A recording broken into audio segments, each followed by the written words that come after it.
Hello everyone, welcome back to the Logging In channel. Today for this episode of Logging In, I will be showing you the process of how you can send DMs on Twitter. Now to begin with, first of all, open the Twitter application on your mobile device.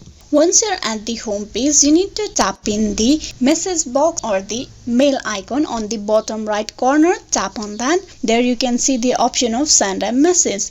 Now here you just tap on the message and a plus icon available on the right side of your screen. Tap on that.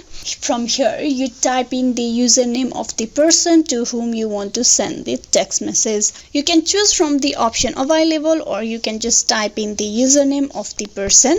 So here I'm just gonna choose a person for me to send a text message. Then tap on next.